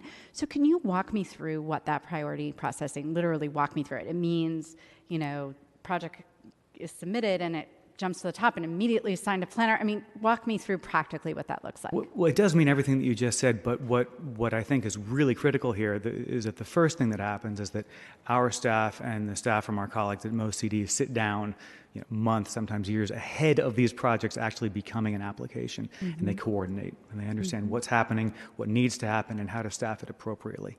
So it's that communication, that collaboration that really starts from before we have an application on our desks that tees things up to move forward. As you just described, when these projects come in, they do get top billing. People drop what they're working on, and they put the 100% affordable housing project in front of them for code compliance review, for design review, for neighborhood notice, for all the things that we have to do from the regulatory perspective. Having said that, there are, as we know, issues that can arise in the entitlement process with appeals and discretionary review. We do everything we can to make sure that those go to commission or come before you at the board as quickly as they can, but because of the way our various codes are written, that's sort of a process that is necessary and oftentimes very time-consuming. And at DBI, is there a counterpart that you have that deals, and maybe like to come up and answer, that deals with 100% projects so that you kind of work together and coordinate? And do Kate and Carly kind of stay on the project even when all entitlements are granted? Good afternoon, supervisors. My name is James Zahn. I am the senior energy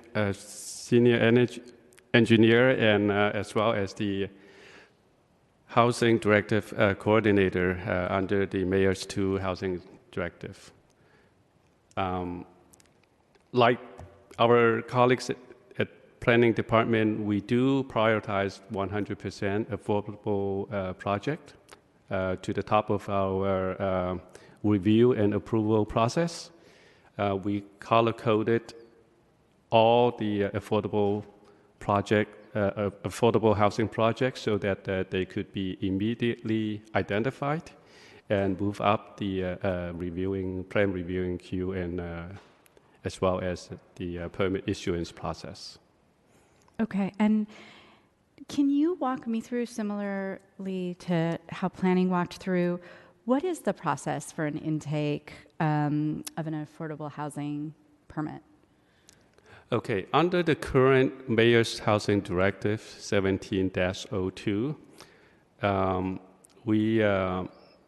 in order to shorten the approval process, we have worked with the planning department to come up with a parallel plan review process. That means even before the project can sail through the lengthy pre-entitlement process, our DBI's plan reviewer could start reviewing them. So that's number one. And secondly, as I elaborated before, the minute they come into our department, we will identify them with the color-coded process so that they cannot be missed. Now, I do want to address supervisors that there could be some misperception that our department sit on the project without acting on them or reviewing them and approve them approve them. The reason is because they have to go through a different series of different discipline reviewing stations. At DBI, as the agency being tasked to enforce the building code, the mechanical code, energy code, and all the California building code, we are obligated to make sure that each of the permit application come in complying with all the respective code. Now, it does take time. We do have a backlog time in our department, meaning that because of resources restriction, we cannot review them the minute or the day or the week or even the week they come into our department. That means sometimes it does take, currently our regular backlog time is about 3 to 4 weeks, meaning that... Even with this priority processing? Well, I'm talking about the non-prioritized projects. Well, I'm only talking about, you said every 100% affordable project is prioritized. Yes, yes. So if it is prioritized, there's still a delay of 3 to 4 weeks before? Probably not up to 3 to 4 weeks, but still we are dealing with more than one, or at any given time it's possible that we deal with multiple priority projects. We also have different type of priority. We have the fee base. We have premium plan review. We also have the we have issued a administrative bulletin dealing with 100% affordable housing project. So that is what gives us the ticket to move up the 100% affordable project to the top. But still, we have to.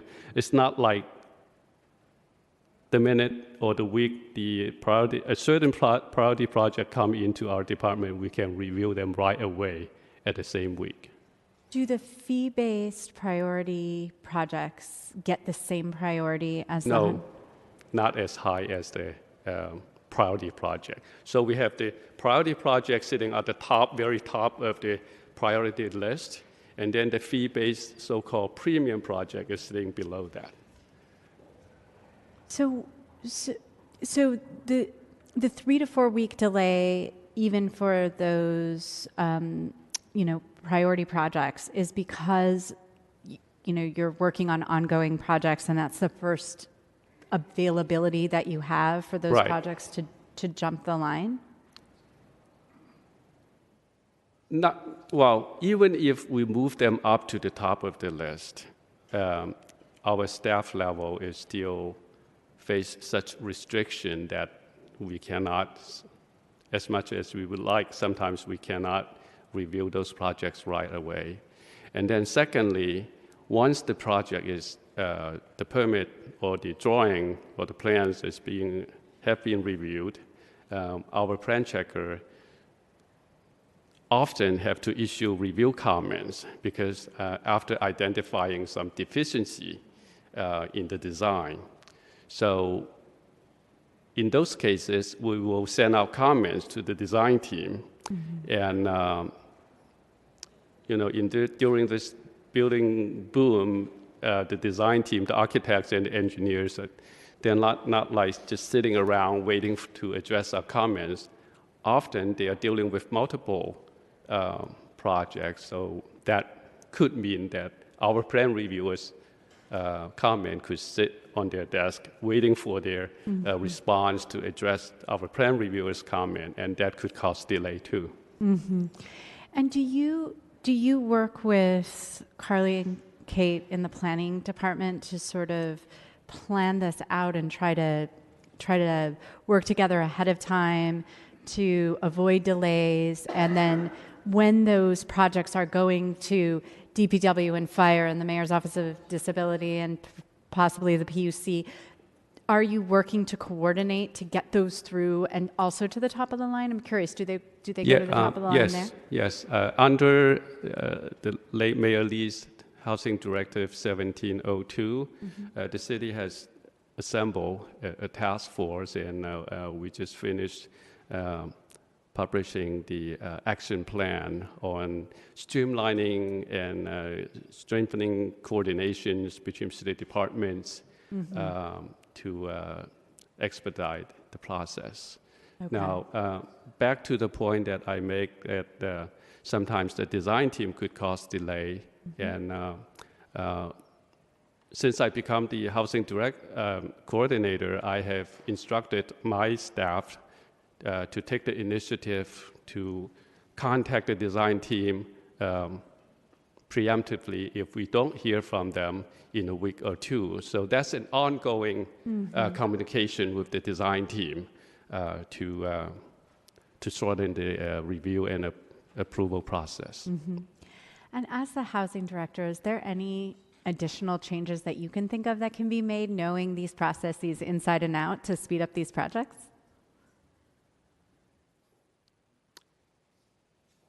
Sorry, can you ask that question again? Sure, sure.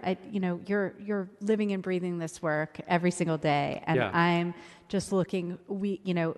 3 to 4 weeks doesn't sound like that much in a 5-year process, but if we can save that month in every single department and every single process, we're talking about a half a year, which makes a big difference in a homeless family's life. Absolutely. And so I'm just absolutely. trying to Yeah. figure out what is there anything that we're not doing that we could be doing? Or do you have any ideas of what we could do to speed these projects along? Any efficiencies in your department, any prioritization for these projects? That's what I'm looking for, these kind of ideas.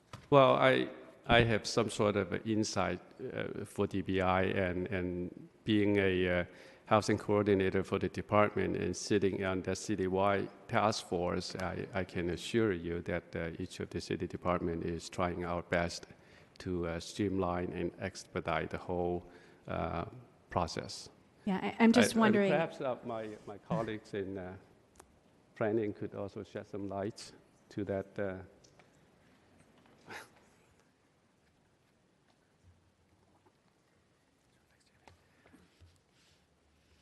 Supervisor, just very briefly, certainly with the planning department, we have a number of things that we think should be improved about the development review process to make all projects, but especially housing, and even more so, especially 100% affordable housing projects, move quickly. We've done a great deal of work under the mayor's executive directive from last fall, both administratively, internally. We've already made a series of changes and tweaks, modest tweaks and adjustments, but sort of cumulatively these do have an impact.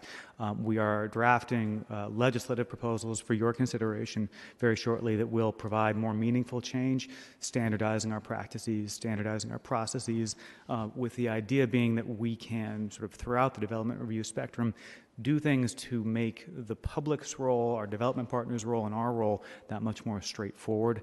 The time savings go straight to, again, at the top, 100% affordable housing projects, and then the remaining spectrum of housing projects.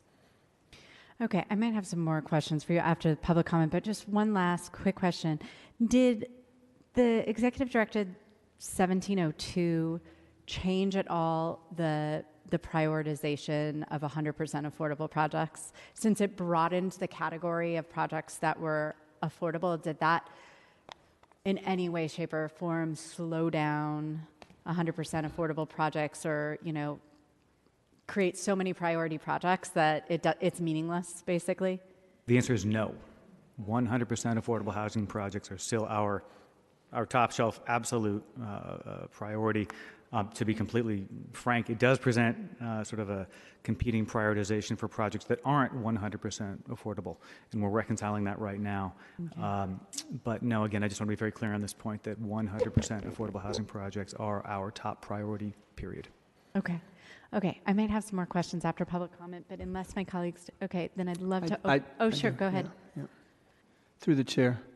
Thank you, Supervisor Ronen, for calling this hearing today. I think it's an important conversation to be had. I think there's a lot of confusion out there, but I think that the folks on the line, on the front lines, the nonprofit developers, understand the process by which it takes to get these projects to reality. Although, once the public hears about a project in a site and it goes through one community meeting, they believe that it's going to happen overnight, and it's a really long process to bring anything to fruition. I had a specific question for Mr. Sider. Is he still? Oh, thank you. So I know that there was some streamlining legislation at the state, SB 35, and I think that one of the nonprofit developers is taking advantage of that. Can you talk about how that impacts the timeline in terms of what was presented and how that will accelerate? I think the largest process on top of the financing is the environmental review. Is that correct? So if you can just talk about SB 35, how it impacts this and what it means overall, 100% affordable housing projects. Sure, Supervisor Safai, thank you for that question. Sort of the conversation about SB 35 could in itself be a topic of a hearing, so I'll be as sort of top level as I can. Right. SB 35 provides that any housing project with more than 50% of the units at a certain level of affordability, be streamlined. And to your point, that means, among other things, that there is no CEQA review for those projects because they're deemed to be ministerial.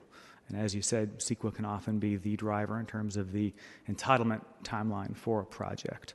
So for projects that are eligible for SB 35, that choose to avail themselves of SB 35, there is a dramatically faster pathway forward. I mean, the normal CEQA review is what, 9 months to a year?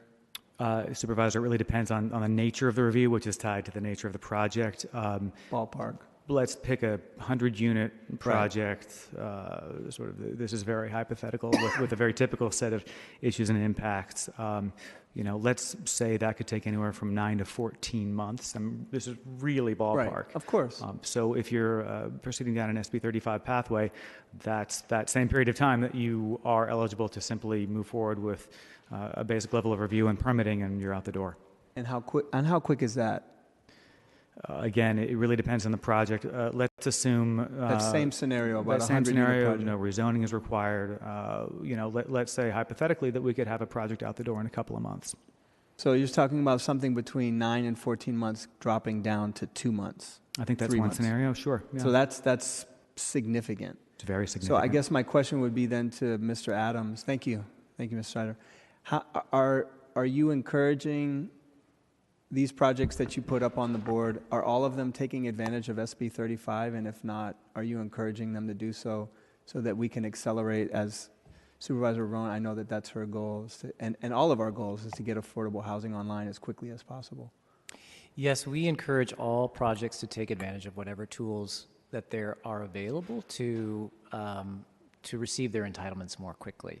I will say that we have, in terms of implementing SB 35 for 100% affordable projects, we have some cleanup legislation that needs to be passed prior to our ability to take advantage of that state law for our affordable projects. And that's due to the use of the discretionary action that is the approval of the ground lease and the public funding that goes into these projects. And so current interpretation, legal interpretation is those discretionary actions trigger a need for an environmental review. And so the SB 35 as it stands today we're not able to take advantage of it in the way that the legislation intends that we be able to, and we're working with Senator Wiener's office to make those changes such that we can. So this is a fix that has to be done at the state level. It's not something that we can do locally. My understanding is that in our last conversations with the city attorney's office, yes, it requires a state fix. Okay. We are exploring other local fixes, but that seems to be the most straightforward. But to your broader point, certainly we would want to take advantage of any kind of tool. There are other streamlining proposals on the state level for permanent supportive housing. Similarly, when we do permanent supportive housing, we'd want to take advantage of those. So are any of these projects that we've listed out, are any of them taking advantage of those? Well, a number of them have received their entitlements, and so they are in process. So they're sort of beyond the eligibility for that. Got it. As I say, given the cleanup that needs to happen, Looks like someone from your staff wanted to jump in. Somebody who's smarter than I am is going to answer that question. Hi, Supervisor. Carly Grobe, Planning Department staff. One of the projects on your list is taking advantage of SB 35. It's 681 Florida. That was the offsite project for a market rate project in the Mission. So the CEQA is actually already completed. We didn't run into any of the issues that Dan was talking about. Right. And any of these other ones eligible for that haven't taken advantage of it, or are they already past that phase of the review? The other project that has not yet been entitled on that list is 3001 24th Street, and we are currently exploring SB 35 as an option for entitlement there. We're still in the early stages of working with MoCD on kind of plotting out the entitlement path for that. Okay, thank you. Thank you, Supervisor Ronan. Thank you. And again, I'll have some follow-up questions after public comment, but I want to open this up to public comment. And I have some speaker cards. Caroline Fang, Sam Moss, Whitney Jones, Katie Lamont, Chirag Bhakta, Mark Solomon, Mervyn Green, Mitch Orsaba, thank you, Kevin Stull, and Ken, and Angie Sanders. So I'm speaking can I take the speaker cards for Katie Lamont and Whitney Jones also, or do I only get my 2 minutes? You Okay, get your 2 minutes, that's fine. yeah. Then. Okay, then they're not speaking. Got it. We were combining all of our comments. So thank you, Supervisor Ronan, for having this hearing, as well as the supervisors from the Land Use Committee, as well as thank you to our community allies, United States of the Mission, our Mission No Eviction, and Calle 24. Without all of us fighting together for the last 2 decades, and particularly since 2013, we wouldn't even have the land that we're talking about. So this is not just a 5-year process that we're talking about. We've been talking about like in the last 2 decades. And specifically 3 years ago, if everybody remembers, we only had 3 sites that we were talking about, and it wasn't without fighting that we were able to get to the 7 sites that we're talking about right now. I do want to share, although MoCD has done a fantastic job of sharing what we've been able to accomplish as Meta and as our partners, Chinatown CDC and Tenderloin Neighborhood Development Corporation, in the last few years, I do want to share what we've been doing specifically. So we are, about to break ground on 1296 Shotwell in less than 2 weeks, and we're super excited. We were hoping to be able to accelerate construction to be able to start construction in less than 3 years. With all of the challenges between financing as well as what we talked about earlier with coordinating with the different city agencies, it's been a challenge, but we think that our 1990 Folsom project, which is one of the projects that we're also developing, we'll be developing it in less than 3 years since we were awarded the site. So that is super exciting for us. We also wanted to share that we've been able to do this with building our affordable housing capacity from scratch. We now have a team of 12 from 0 less than 4 years ago. And we do all this without doing it alone. We embed community organizing and engagement into the building of our buildings. And we believe that without community input and without the community process review, we wouldn't be able to do it. And so we actually highly believe in that. Whether or not we get secret review or not, we do that as a way of doing business at Meta. And so our ask just today is, one, what we've heard from some of our city agency counterparts is that we should move more resources for city agencies to continue expediting, and we do need to continue to expand the pipeline beyond the 750 units that we have. Ms. Thank Fain, you. with the processes that we already have in place, do you see, and having gone through this now several times, do you see any ways that locally we could speed up the process? Do you feel like you're getting prioritization for these projects in each of the city departments? So just even this hearing, we at Meta did not know that there were a couple of agencies that were sitting in the room today that had dedicated staff to this, and that there was even a mayor's task force.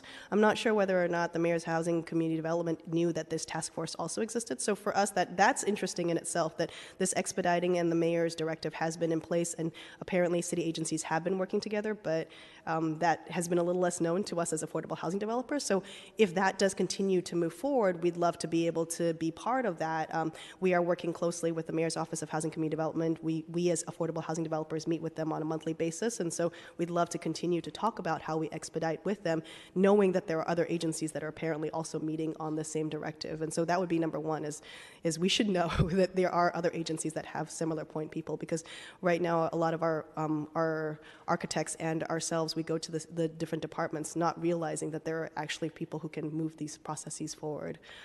So I would just say that in itself has been enlightening, just even through this hearing, and continuing to find out who some of these contact people are as these these agencies are setting up these contact people would be extremely helpful for the process. And I don't mean to put you on the spot, because I know you have to work very closely with city departments, but do you feel like you're getting prioritization in planning in DBI, and then in the departments we haven't yet talked about, at Fire, at the Mayor's Office of Disability, at the PUC, at DPW? Yeah, I do want to say that what we're doing throughout the entire time of pre-development is parallel processes, right? So at the same time, while we're going after state financing and everything else, we're also trying to get all the permits and go through SFPUC. And I will say that there are some agencies that it's been a little bit more oblique to us what their process is. And I think that some of that is related to the fact that they have had to come up to speed with the fact that there are these affordable housing developments coming in online.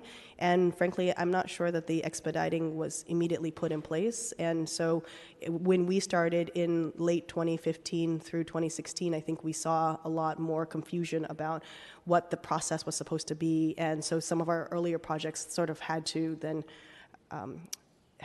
wade through that process while staff were trying to figure that out. Okay, thank you. Without putting anybody on the spot. Yes, thank you so much.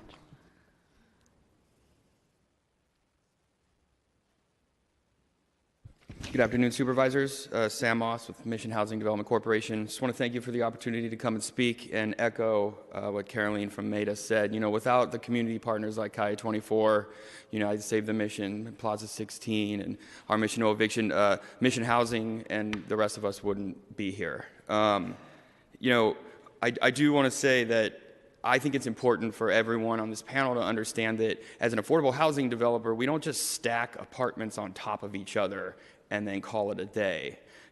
Our developments address San Francisco's healthcare crisis. We put low-income health providers at the ground floor uses, right? Our developments bridge the digital divide. We provide free computer labs and coding work. Our developments are expected to help with workforce development and other job creation skills. And I'm not making excuses, but I want to point out that when you talk about breaking ground, you're talking about breaking ground on a true community hub wherein the nonprofit affordable housing developer is expected to answer for all the woes that our generations of government have put on us.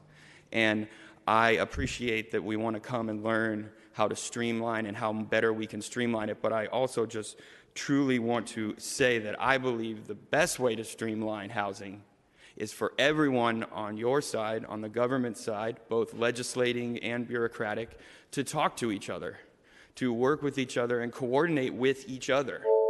And until we can say that we're there, I think we're going to keep being frustrated. But again, I really want to thank you for giving us the opportunity to speak. Thank you.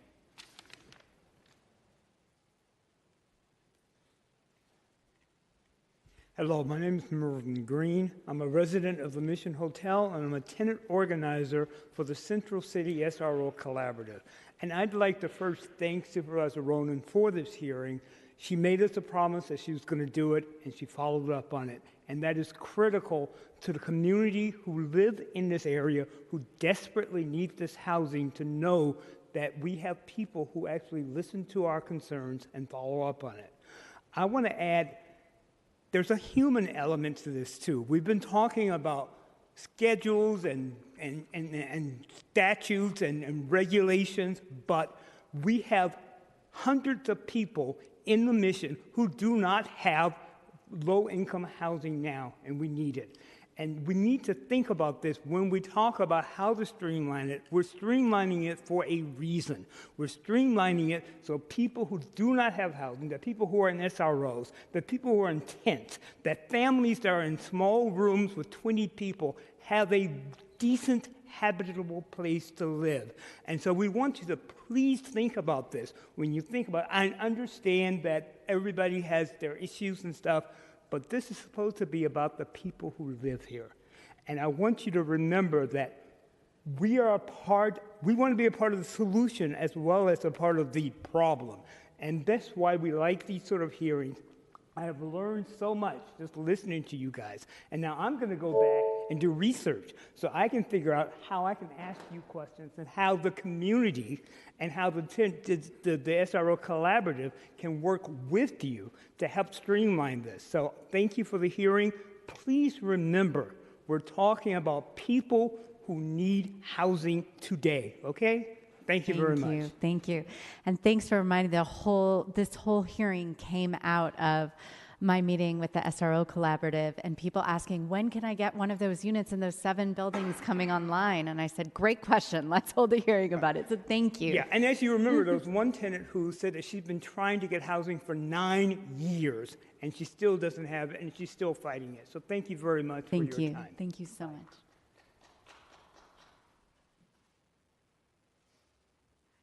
Good afternoon, supervisors. My name is Chirag Bhakta. I am the Community Engagement Coordinator for Mission Housing.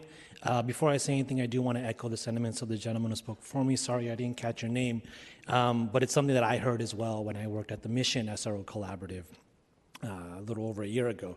But today I kind of want to speak on the community outreach and public engagement process that we go through for each of our developments. Mission Housing, along with our colleagues in the affordable housing industry, are committed to delivering a thoughtful and attentive community process. We are eager to engage in discussions and conversations with neighbors and the general public both to be open and transparent about our projects, but also to shift the dial towards support of affordable housing and away from the taboos that are often rooted in classism and racism. This is some of the work we do every day. Sometimes this can take a few months to accomplish. There are CAC meetings to go to, there are house meetings, there are larger community meetings that need to be done. And with today's crisis, even a few months can understandably feel like it's a much longer process than it needs to be. But the benefits remain with the individuals who are changed, with the breaking down of barriers, and ultimately with the broad support for affordable housing we hope to build at the very end. Thank you. Good afternoon. My name is Kevin Stahl. I'm a pedestrian safety organizer with the Central City SRO Collaborative and now a resident of District 9. Almost 5 months ago, I was living in an SRO in the Tenderloin neighborhood until I took part in the Moving On Initiative program that the mayor introduced about a year or two ago. And I was able to move into a studio apartment in District 9, and I am really glad to be a part of my new neighborhood and my new district, as being as a self-sufficient adult, and a lot of other adults adults who are in the SROs are also trying to move into better housing conditions with the Moving On Initiative. And and when that happens, it frees up space for homeless people who are on the streets and that to move into a better housing situation where they could get the resources that they need.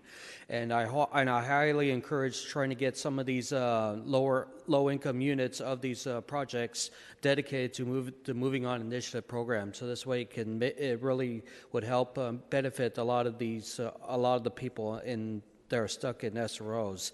And when I was in District 6, I was part of able to take part in a community benefit agreement with the 950 Market developer of Market Street, Group I, and we were able to get some benefits for my former neighborhood, like including local business hiring and open space. And I'd like to see if it's possible, if it's time for a lot of these projects, if there's any other community benefits that could help residents and small business owners and everybody that would help the neighborhood get a lot better and improve the quality of life of this neighborhood. So I'd like to see if that is possible as well. Thank you.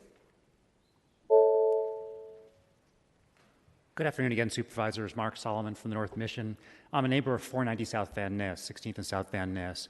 That was a fully entitled project, market rate, prior to being acquired by the city 3 years ago, right? And it's still basically stuck in the doldrums. So even with all those barriers eliminated, we're solving problems. Our street has been almost wholly converted from tenant to owner over the past 18 years that we've lived there. Yet 100% of all homeowners on our street support 490 South Van Ness as 100% affordable. The prejudices don't always hold, and it's kind of insulting to hear them in this forum. Fencing has blocked the lines of sight on that building, so that gives people who are living in tents who are so inclined to commit crimes cover of lines of sight, so you can't see what's going on. That's been a problem because there was a knife attack or a machete attack this past weekend. Somebody's in the hospital now with a coma. That's right on 16th and Adair. That's what my husband asked me to say. Here's my take on this. We got a Rube Goldberg machine of affordable housing finance and production here that is really complicated. It may not be the best tool for the task. There's no commission oversight on this stuff, so this all happens administratively. We have no idea what the decisions are being made on. The nonprofit housing developers don't organize anybody. They organize folks to show up as human props to go ahead and get their next thing. There's really no engagement of the community. There's no real organizing as we know it elsewhere. This is just dog and pony show stuff. That's one reason why progressives are so weak around the city. I mean, going back to 10 years, we had 2 projects produced. How many in the past 10 years before that or past 10 years prior to that? This model of affordable housing cannot function with its current load.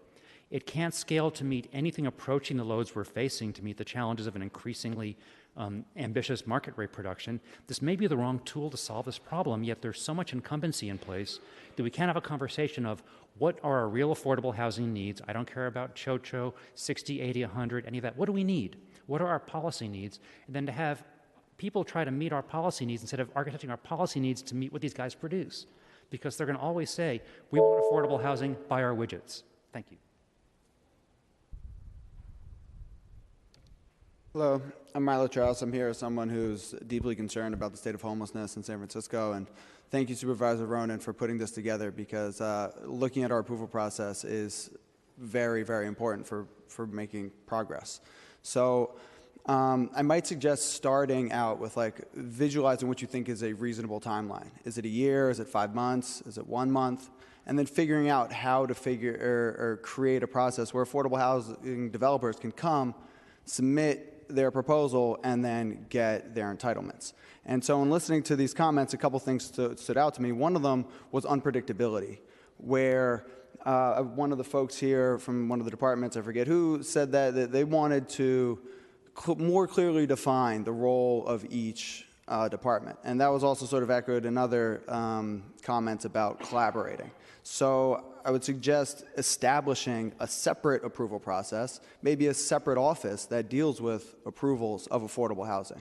And that way you have planners who only deal with the fast approval processes, and they move it quickly, and they know exactly what type of things you're going to have to deal with and what type of things you aren't. And that doesn't necessarily mean taking out community outreach, but it will happen predictably. There will be 3 meetings, and you come to them or you don't, and the project moves forward. And when community feedback turns into we don't want it or make it smaller, that's not helpful, because we want more units and we want them faster. Finally, the CEQA jumped out. It cuts down the approval process from 90%, something like that. So I would encourage you to look at that too as a way to move things faster. Maybe do CEQA in advance for a whole bunch of affordable housing. That way you don't need to do it ever again for any of the new ones. Thank you.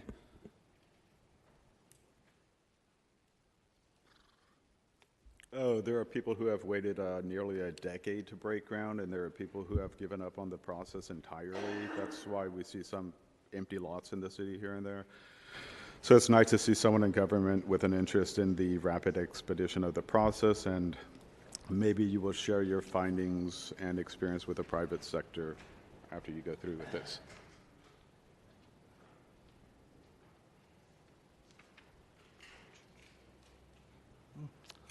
I'm going to need the overhead in a minute. Todd David on behalf of the San Francisco Housing Action Coalition. So one of the things, well, let me say this. I think when we talk about like what can be done, there's not one thing. Like there's like 25 things that have to be done simultaneously to kind of make this go faster. I just want to point out that when I first started in my position about 15 months ago, I was shown this as the San Francisco Planning Department permitting process. And I literally thought it was a Dr. Seuss cartoon. Like I was like, no, this can't be true. But this is literally the process to get housing approved in San Francisco. And affordable housing has the exact same process as middle income or market rate. So if you want to talk about something to perhaps look at, finding a way to streamline this. We have the ability locally to do affordable housing by right. Right, that is something that we can locally put on the ballot, vote for, and to avoid, a lot of these processes and a lot of the nuisance delays. Some delays are reasonable, some are nuisance. Just to compare, this is New York City's planning process. So New York City's planning process, so a city that is, 10 times the size of us, I'm not sure, has a much simpler, much more straightforward planning process. And then the last thing I just want to say is that at the beginning, I believe Supervisor Ronen made some comments about where our different housing allocations are, and I was a little bit confused because I just looked on the ABAG list for the 2015 to 2023 RHNA numbers, and according to ABAG, we're at 20% of meeting our above moderate housing numbers, and we're at 34% of meeting our low housing numbers. Now, as an organization, we believe we need more housing at all levels of affordability, but according to ABAG, we are nowhere close to being 2 times meeting our above moderate housing. So I was just confused as to where that data came from. Thank you.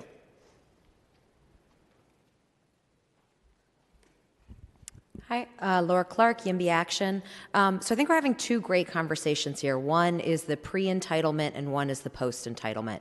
And a lot of energy gets focused on the pre-entitlement about going up to planning and yelling at the Planning Commission and being rah-rah, get their permits. And then we've got the mayor's 5,000 directive that focuses on that post-entitlement process. And I think you're right to be asking for studies to thoroughly examine. I am not sure that the framework of thinking of who gets at the top of the giant never-ending pile is the right way necessarily to think about this when everybody going through that process is submitting 14,000 different PDFs for each step of the post-entitlement process. And each internal department within DBI has different, often conflicting requirements. And so you're asking somebody to send in, I think we don't even know how many different post-entitlement PDF applications are going in to DBI and going to maybe one of those departments the fire department has some requirement that why weren't those more incorporated into the initial planning process? Those are knowable things. What the fire department wants is knowable. It is write downable, but right now the fire department looks at that permit and makes a judgment call, and they're inconsistent judgment calls permit to permit to permit, and that slows things down. And we have the opportunity to create a streamlined post-entitlement process that I think has gotten lost a bit in the chaos that San Francisco local politics has been in for the past few months, and I think that it is great that we are seeing a recommitment to reprioritize that post-entitlement streamlining. I would love it if we did it for everything, including affordable housing. Thank you.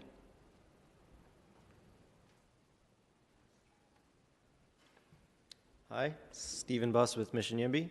First of all, Supervisor Ronan, thank you very much for bringing this up at Land Use today. These kinds of questions are essential at providing enough data for us to make good decisions. I've got a couple suggestions. One, I was blown away that CEQA exemptions would drop the time necessary from an average of 9 to 14 months down to 2 or 3 months. And it seems clear to me that if we want to speed up affordable units, then any affordable building that's being done on an infill site, like a parking lot or a more or less abandoned warehouse, things like that, should automatically get CEQA exemptions. I think we can all agree it's a public good to replace a parking lot with affordable housing, and it's definitely good for the environment to do that. A second suggestion is this is inspired by a city that drastically reduced the amount of time that people would be incarcerated by forcing the city prosecutor, to justify the cost to society of recommending a particular sentence. And I think we should apply that same logic to housing, to our housing pipeline. When the Planning Commission recommends something be done, they should know how much it costs in time, in money, in effort. Like every single thing that the Planning Commission says, hey, we think you should do this, like go do another shadow study, they should have to justify to the city that it's worth the $500,000 extra that it's going to cost to do that study, and to justify the 6 months delay in getting a project built and getting people into permanent housing. And also, let's exempt all affordable housing from height limits. Thank you. Is there any other member of the public who would like to speak? Seeing none, then public comment is closed. Supervisor Ronan. Thank you.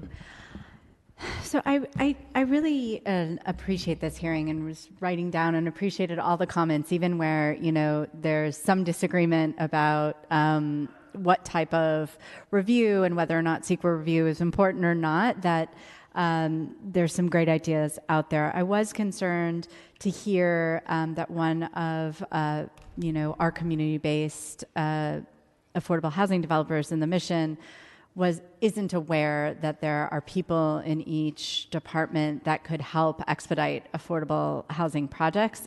If she doesn't know that, I don't know who knows that or how word moves on about that. So I don't know who is the appropriate person. Maybe, and I'm sorry, I missed your name. Are you perhaps Dan, but Carly or Kate, since this is a role that you play. Supervisor, thank you for that question. I'm not quite sure what the right answer is. As a city, we partner to make sure that everyone is aware of all the information. I think that this might be answered in collaboration with our partners at Mo. Meta is obviously a bit of a newer player on the development side. We want to partner with them going forward. Dan, do you want to add to that? I think maybe the answer is the best answer is to say it's a reminder of the need for us all to make our approval process more transparent than what it is today. It is complicated, it's complex. We've talked about DBI, we've talked about planning, but of course there's PUC and DPW, and there are a number of components within DPW. And so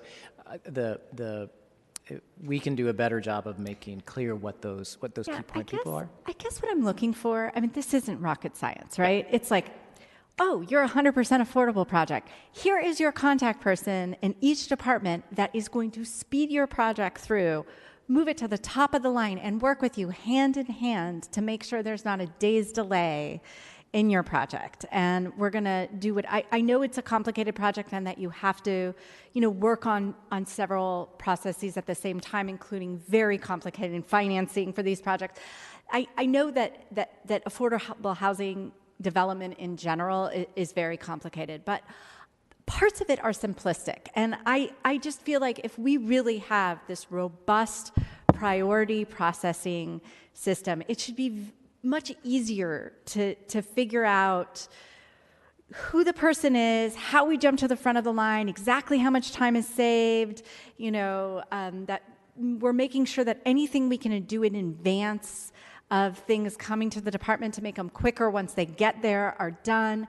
And I guess I'm just not seeing that level of prioritization of these projects. And that's what's concerning to me. I have to go back to the process that Mayor Lee and I went through in opening that navigation center in 2 months' time, where a significant amount of work was done to the building. And I have to say, he brought in every single department and he said, I want this done by this date. I don't want any excuse.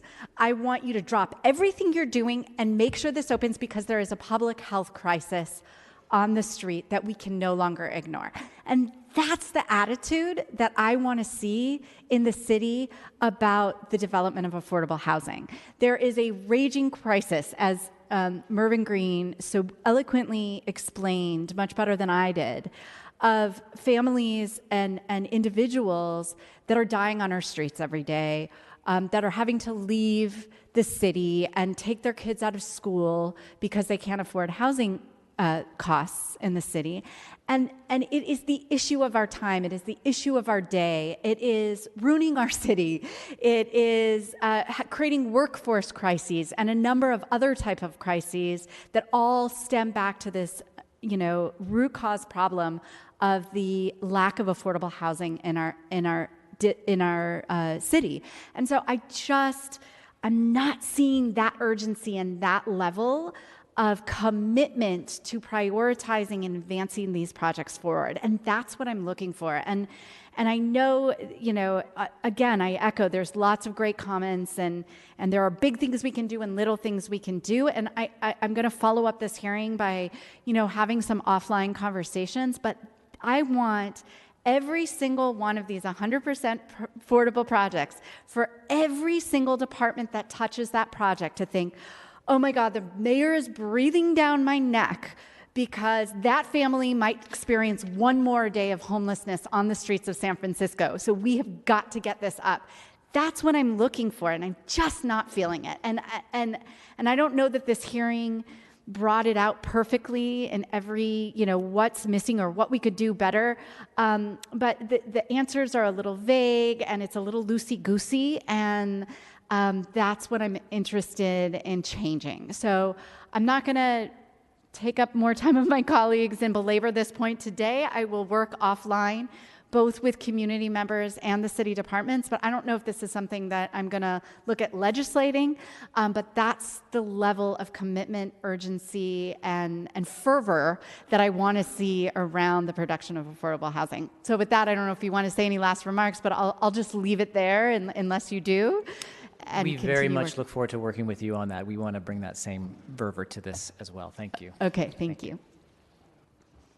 All right, thank you, Supervisor Ronan. Thank you, department staff. I know it's an issue that all of us care very much about as well throughout the city, so thank you, Supervisor Ronan.